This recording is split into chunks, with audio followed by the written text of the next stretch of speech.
എല്ലാവർക്കും നല്ല ദിവസം ആശംസിക്കുന്നു.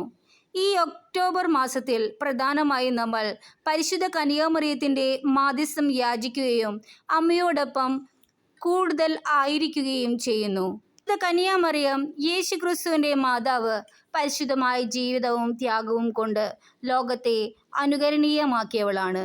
പരിശുദ്ധ അമ്മ നാം ഓരോരുത്തർക്കും വിശ്വാസം, കരുതൽ, ദയ, പരിശുദ്ധത എന്നിവയുടെ ഒരു മാതൃകയാണ്. പരിശുദ്ധ അമ്മ എപ്പോഴും ദൈവത്തിൻ്റെ ഹിതമനുസരിച്ച് ജീവിച്ചു. നമ്മൾക്കും അമ്മയെപ്പോലുള്ള വിശ്വാസവും ശുചിത്വവും കൈവരിക്കുവാൻ പരിശ്രമിക്കാം.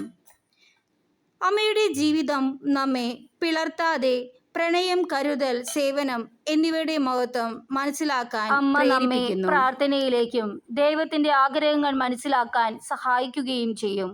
പരിശുദ്ധ അമ്മയുടെ ജീവിതം നമ്മെ സമാധാനത്തോടും വിശ്വാസത്തോടും കൂടി ജീവിക്കാൻ പ്രചോദനമാകട്ടെ.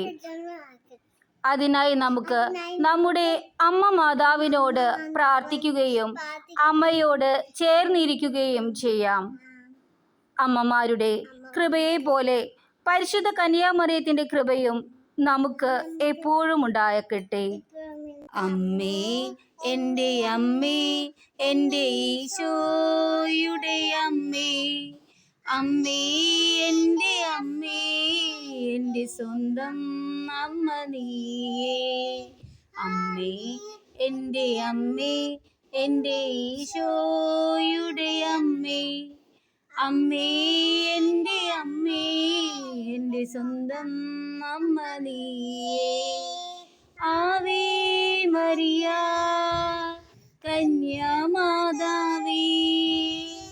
ആവേ മരിയ കന്യാമാതാവേ.